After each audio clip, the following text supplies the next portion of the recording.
ओम शांति। 18 जनवरी 1970 की ये मुरली है। संपूर्ण विल करने से विल पावर की प्राप्ति। आज किस लिए बुलाया है? आज बाप दादा क्या देख रहे हैं? एक एक सितारे को किस रूप से देख रहे हैं? सितारों में भी क्या विशेषता देखते हैं? हर एक सितारे की संपूर्णता की समीपता देख रहे हैं ना। सितारे अर्थात आत्मा। तो आत्मा कितनी संपूर्णता के समीप आई है वो बाबा देख रहे हैं। आप सभी अपने को जानते हो कि कितना संपूर्णता के समीप पहुंचे हो। संपूर्णता के समीप पहुंचने की परख क्या होती है, अर्थात हम कैसे परखें कि हम संपूर्णता के समीप आ गए हैं। तो बाबा बता रहे हैं, संपूर्णता की परख यही है कि वह सभी बातों को सभी रीति से सभी रूपों से परख सकते हैं।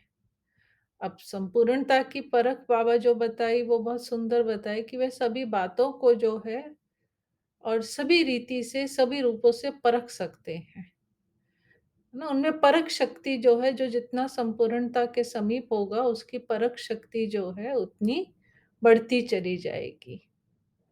आज सारा दिन में क्या क्या स्मृति आई? चित्र स्मृति में आया व चरित्र स्मृति में आया, क्योंकि ब्रह्मा बाबा के अव्यक्त दिवस का दिन है। तो बाबा पूछ रहा है कि ब्रह्मा बाबा का सिर्फ चित्र सामने आया, स्मृति में आया, कि ब्रह्मा बाबा का चरित्र भी आया? चित्र के साथ और कुछ याद आया? है ना। तो जवाब आया, शिक्षा याद आई कि बाबा ने जो शिक्षाएं दी। ड्रामा याद आया कि ड्रामा में कैसा पार्ट। चित्र के साथ विचित्र भी याद आया ना। विचित्र कौन? ना, शिव बाबा भी विचित्र है। कितना समय चित्र की याद में थे और कितना समय विचित्र की याद में थे, या दोनों की याद मिली हुई थी? है ना। शिव बाबा विचित्र है, उसका कोई चित्र नहीं है। तो बाबा ये पूछ रहा है किसकी याद थी, या दोनों की मिक्स याद थी? विचित्र के साथ चित्र को याद करने से खुद भी चरित्रवान बन जाएंगे। जैसे 3 शब्द बाबा ने जो बोले हैं वही उनको हमने समझना है। एक बाबा ने चित्र बोला है, अर्थात जो शारीरिक रूप होता है, चेहरा होता है, विचित्र आत्मा है, परमात्मा विचित्र है। और चरित्र, तो बाबा कह रहे हैं कि अगर हमें विचित्र के साथ चित्र को याद करने से हम स्वयं भी चरित्रवान बन जाएंगे। अगर सिर्फ चित्र और चरित्र को याद करेंगे तो चरित्र की ही याद रहेगी। इसलिए विचित्र के साथ चित्र और चरित्र याद आए ना। सब कुछ माना, जैसे बाबा कहते हैं ना, शिव बाबा भी नहीं भूले, तो बाप दादा दोनों समाये हुए हैं ना, एक ही हैं। इसलिए विचित्र के साथ चित्र और चरित्र याद आए। आज के दिन और भी कोई विशेष कार्य किया ना। 18 जनवरी है तो बाबा पूछते हैं कि और क्या किया आज के दिन? सिर्फ याद में ही मगन थे कि याद के साथ और कुछ भी किया? तो किसी ने उत्तर दिया, विकर्म विनाश। यह तो याद का परिणाम है ना। याद करेंगे तो विकर्म विनाश होंगे। और विशेष क्या कर्तव्य किया? पूरा 1 वर्ष का अपना चार्ट देखो। बाबा चार्ट देखने को कह रहा है। इस अव्यक्ति पढ़ाई, इस अव्यक्त स्नेह और सहयोग की रिजल्ट चेक की ना, कि पूरे वर्ष में जो इतनी अव्यक्ति पढ़ाई मिली ना, क्योंकि 69 में बाबा अव्यक्त हुए और ये 70 की मुरली है और अव्यक्त रूप में बाबा की पदरामनी हुई। तो उस अव्यक्ति जो पढ़ाई मिली, अव्यक्त रूप से बाबा ने जो स्नेह सहयोग दिया, उसकी रिज़ल्ट क्या थी, वो चेक की। इस अव्यक्त स्नेह और सहयोग का 12 मास का पेपर क्या है, चेकिंग की। चेकिंग करने के बाद ही अपने ऊपर अधिक अटेंशन रख सकते हैं। है ना? जो अपनी चेकिंग करता रहता है, उसका अपने पे अटेंशन भी रहता है। और अगर हम अपनी चेकिंग ही नहीं कर रहे हैं, ना जैसे दुनिया में भी होता है कि जो चेक पोस्ट होता है तो अटेंशन रहता है कि चेकिंग होगी। इसलिए चेकिंग जो है वो नेचुरली हमको हमारे अंदर अटेंशन लाती है। तो आज के दिन स्वयं ही अपना पेपर चेक करना है। व्यक्त भाव से अव्यक्त भाव में कहाँ तक आगे बढ़े, ये चेकिंग करनी है। ना, क्योंकि साकार पालना ली थी, फिर अव्यक्त बाबा आया, तो व्यक्त से अव्यक्त भाव बदल जाएँ कि पहले साकार में बाबा को देखते थे, फिर गुलज़ार दादी का तन और उसमें अव्यक्त बाप दादा आए हैं। तो वो भी स्वीकार करना और उसमें तो टाइम लगता है ना, तो बाबा ने कहा ये 12 मास में व्यक्त भाव से आपने अपने भाव को बदला, उसमें कितने आगे बढ़े, ये चेकिंग करनी है। अगर अव्यक्ति स्थिति बढ़ी है, तो अपने चलन में भी अलौकिक होंगे, है ना? भाव बदलेगा तो स्थिति भी बदलेगी, तो स्थिति में अव्यक्तपना कितना आया। अव्यक्त स्थिति की प्रैक्टिकल परख क्या है? अलौकिक चलन। चलन से पता चलता है। इस लोक में रहते अलौकिक कहाँ तक बने हो, यह चेक करना है। ना, बाबा ने कहा ना, चेक करो, तो अलौकिकता अपनी चेक करनी है, अव्यक्त भाव अपना चेक करना है। इस वर्ष में पहली परीक्षा कौन-सी हुई? इस निश्चय की परीक्षा में हर एक ने कितने-कितने मार्क्स ली। ना, जैसे बाबा अव्यक्त हुआ, नया सिस्टम शुरू हुआ, तो निश्चय कइयों का उस समय जैसे झाड़ हिला, तो निश्चय का पेपर था कि ब्रह्मा बाबा चला गया, अब क्या होगा? ना, तो निश्चय के पेपर में बाबा ने कहा कितने मार्क्स ली। वे अपने आप को जानते हैं। निश्चय की परीक्षा तो हो गई, माना बाबा ने वो पेपर तो ले लिया, निश्चय का पेपर ही होता है, उसके बाद तो कुछ नहीं होता है, सब नॉर्मल हो जाता है। लेकिन वो पेपर का समय होता है, तो बाबा ने कहा वो पेपर निश्चय का तो मैंने ले लिया, वो तो हो गई परीक्षा।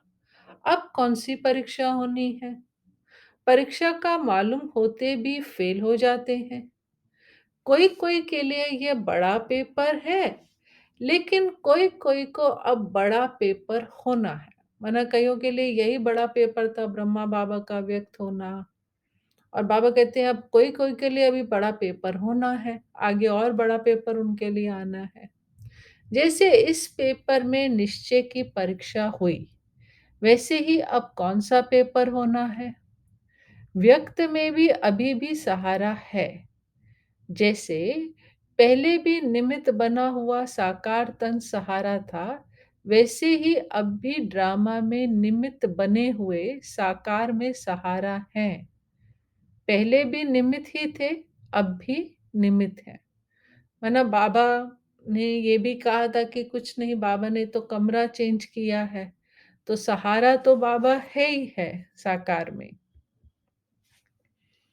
ये पूरे परिवार का साकार सहारा बहुत श्रेष्ठ है ना। फिर बाबा ने कहा कि फिर बाबा ने दादियों को निमित्त बनाया, तो पूरा ये जो ब्राह्मण परिवार, बाबा ने कहा ये जो साकार सहारा है, पूरा ब्राह्मण परिवार का सहारा, साकार में जो ब्राह्मण परिवार है, ये भी बहुत श्रेष्ठ है।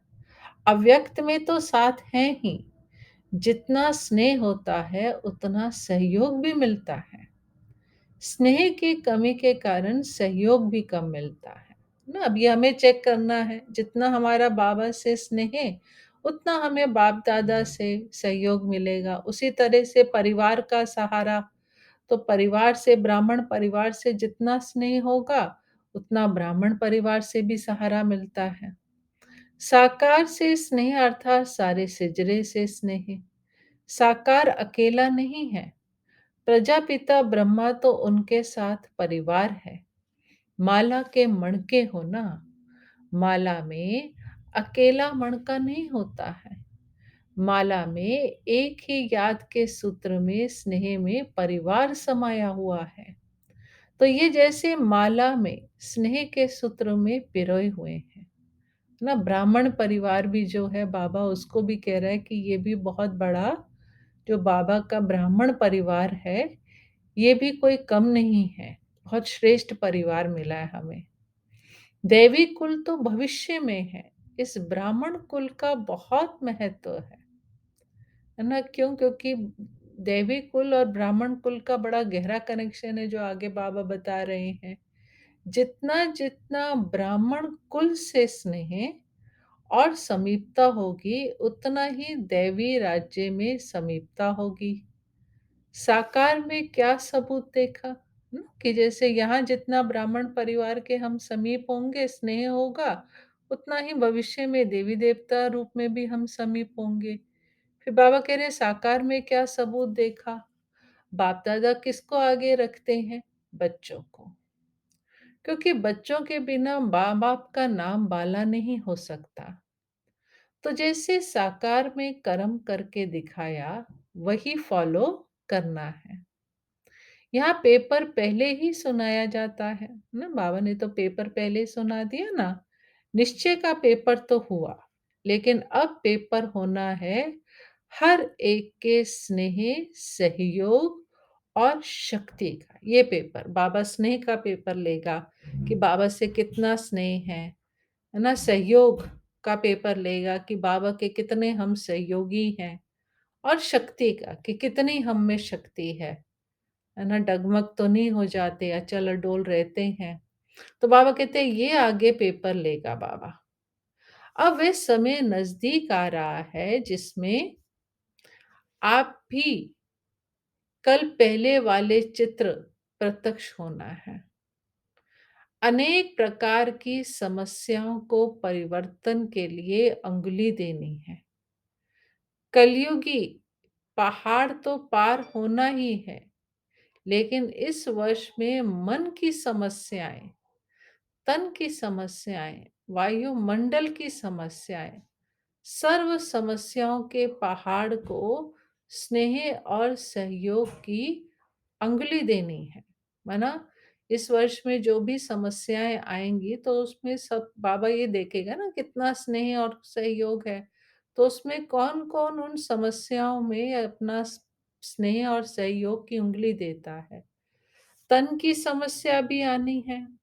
लौकिक संबंध में तो पास हो गए, लेकिन यह जो अलौकिक संबंध है ना। अब हम ब्राह्मण परिवार है, ये भी परिवार है ना। जैसे लौकिक परिवार होता है, ये अलौकिक परिवार है।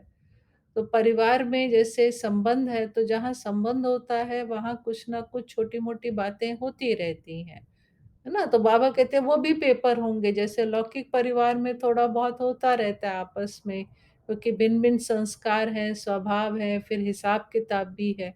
तो वो चीज अलौकिक संबंध में भी होती है। तो बाबा ने कहा लौकिक संबंध में तो पास हो गए, लेकिन ये जो अलौकिक संबंध है, उस संबंध द्वारा भी छोटी मोटी समस्याएं आएंगी। लेकिन यह समस्याएं सभी पेपर समझना, समस्या नहीं समझना उसको, या उस जिस आत्मा के थ्रू हमारे पास वो समस्या आ रही है, पेपर आ रहा है, तो उसको पेपर समझना। ये प्रैक्टिकल बातें नहीं समझना। ये नहीं समझना कि मेरे साथ प्रैक्टिकल हो रहा है, लेकिन ये समझना ये मेरे सामने एक पेपर आया है और मुझे इस पेपर को पास करना है।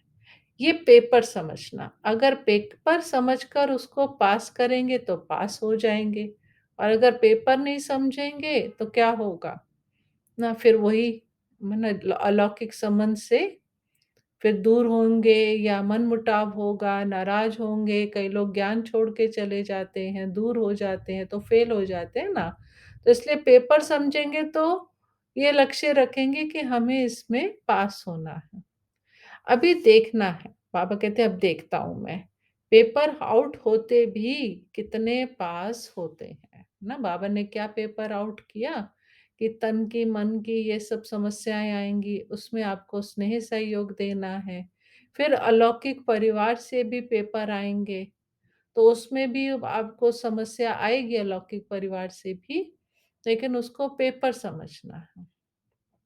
तो बाबा ने कहा मैंने पहले ही आपको ये पेपर आउट कर दिया, अब देखता हूँ कितने पास होते हैं। फिर इस पेपर की रिजल्ट सुनाएँगे। इस समय अपने में विल पावर धारण करना है। अभी विल पावर नहीं आई है, यथा योग्य यथा शक्ति पावर है। विल पावर कैसे आ सकेगी? क्योंकि पेपर देने के लिए विल पावर चाहिए ना। बिना विल पावर के हम पेपर नहीं दे पाएँगे, नहीं तो घबरा जाएँगे, ये क्या हुआ? हमने तो सोचा नहीं था ऐसा होगा, है ना? तो विल पावर कैसे आ सकती है? विल पावर आने का साधन कौन-सा है? विल पावर की कमी क्यों है? उसके कारण का पता है? याद की कमी भी क्यों है ना? किसी ने कहा होगा याद की कमी के कारण विल पावर कम है, तो बाबा ने कहा याद भी क्यों कम है? बाप ने साकार में कर्म करके दिखाया है। विल पावर कैसे आई? ना ब्रह्मा बाबा में कितनी विल पावर थी, ना कितनी बातें आई, बेगरी पार्ट आया, है ना, पैकेटिंग हुई, समाज की तरफ से, फाइनेंस की और फिर संबंधों की भी कई बातें आई बाबा के आगे, लेकिन बाबा में कितनी विल पावर थी, सबका सामना किया। विल पावर वाला सामना करता है ना, बाबा घबराया नहीं, सामना किया। तो बाबा में इतनी विल पावर कैसे आई ब्रह्मा बाबा में? पहला-पहला कदम कौन-सा उठाया? सभी कुछ विल कर दिया। विल करने में देरी तो नहीं की। जो भी बुराई है अंदर व बाहर, वह संपूर्ण विल नहीं की है, तब तक विल पावर आ नहीं सकती। बाबा कहते हैं ना सब अपनी कमी कमजोरियां मुझे दे दो। तो ब्रह्मा बाबा पूरी तरह से समर्पण हो गया, यही कदम उठाया, विल कर दिया कि सब बाबा का है, मेरा कुछ नहीं, है ना? तो अंदर बाहर से बाबा एकदम हल्का हो गया। तो बाबा ने विल किया तो उसके अंदर विल पावर आ गई। साकार ने कुछ सोचा क्या कि कैसे होगा, क्या होगा? ये कब सोचा? अगर कोई सोच-सोच कर विल करता है, तो उसका इतना फल नहीं मिलता। जैसे झाटकू और बिगर झाटकू का फ़र्क होता है। पहले स्वीकार कौन होता है?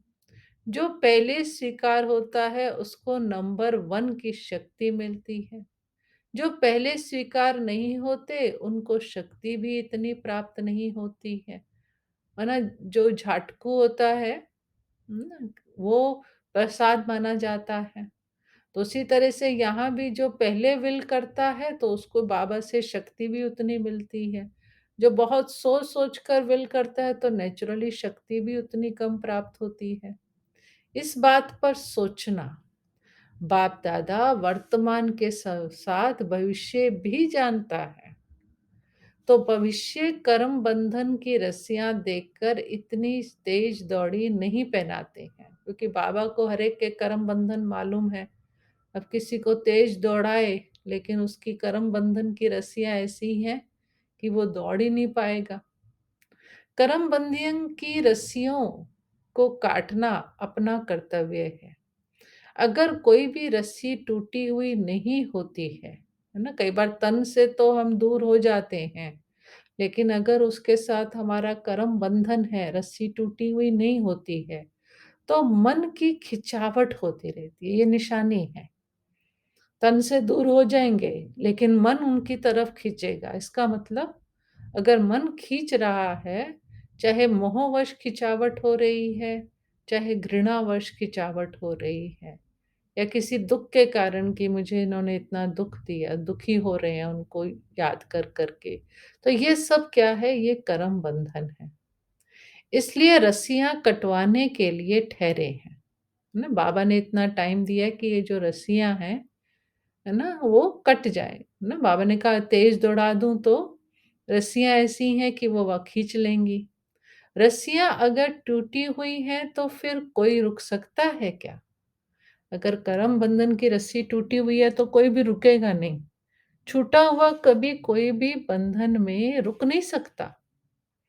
है ना? मेन रस्सियाँ ही है ना जो खींच लेती हैं, हम चाहते हैं बाबा की तरफ, लेकिन चाहे वो अलौकिक, चाहे लौकिक, चाहे कोई भी देह-देह के संबंधों की रस्सियाँ हैं, वो पीछे खींच लेती हैं। आज के दिवस पर क्या करना है? और अगले वर्ष के लिए क्या तैयारी करनी है, वह सभी याद रखना है। विदेही को युगल बनाएँगे, तो विदेही बनने में सहयोग मिलेगा। है ना? अगर विदेही युगल है, तो वो युगल अपने जैसा बनाएगा।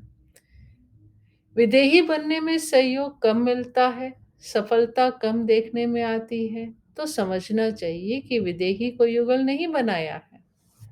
कमाल इसको कहा जाता है जो मुश्किल बात को सहज करे। ना कहते हैं ना ग्रेटनेस, तो कमाल क्या है ना? कोई मुश्किल काम को सहज कर दे, मुश्किल बात को सहज कर दे, तो उसको कमाल कहेंगे ना। सहज बातों को पार करना कोई कमाल नहीं है, उसको कोई इनाम नहीं मिलेगा। कोई मुश्किल काम, कोई हिमालय पे चढ़ता है, तो उसको अवार्ड मिलता है। कोई छोटी-सी पहाड़ी पर चढ़ने का थोड़ी ना कम अवार्ड मिलता है कि जो बिल्कुल छोटी-सी पहाड़ी हो और कहे मैं इस पे चढ़ गया तो कमाल कर दी। नहीं, हिमालय पे चढ़ा तो कमाल हुई। मुश्किलातों को पार करना वह है कमाल। मुश्किलातों को मुश्किल ना समझकर चलना ये है कमाल। अगर मुश्किलातों में ज़रा भी मुरझाया तो क्या होगा? 1 सेकंड में सौदा करने वाले कहाँ फँसते नहीं हैं। है ना? बाबा के साथ तो हमारा सेकंड में सौदा करना है ना? अगर सौदा कर नहीं पा रहे हैं, कहीं फँसे हुए हैं तो नुकसान हो जाएगा ना।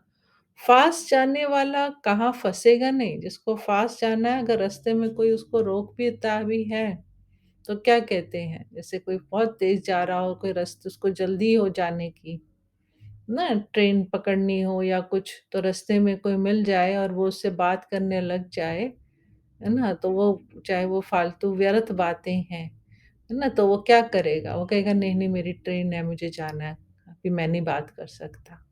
वो फ़ास्ट चलेगा ना, फँसेगा नहीं उसमें, लेकिन जो खाली है, जिसको है ही नहीं, वो फँसेगा। तो इसलिए बाबा कहते हैं जो फ़ास्ट जाने वाला कहाँ फँसेगा नहीं। फँसने वाला फ़ास्ट नहीं जा सकेगा, फँस गया तो उसकी ट्रेन मिस हो जाएगी, फ़ास्ट नहीं जा सकेगा। लास्ट टिटी को देख फ़ास्ट जाना है। अब भी फ़ास्ट जाने का चांस है ना? बाबा कहते हैं चांस तो अभी भी है। सिर्फ़ एक हाई जंप लगाना है, लास्ट में फ़ास्ट नहीं जा सकेंगे। अभी बाबा ने कहा अभी भी चांस है, अभी भी हाई जंप लगा लो, तो आप फ़ास्ट जा सकते हो। लेकिन एकदम लास्ट में सोचो अंत समय आ जाए, विनाश का समय सामने खड़ा है, विनाश हो रहा है और अब मैं फ़ास्ट चल लूँ, तो बाबा कहते हैं वो नहीं जा सकेंगे। अच्छा, ओम शांति।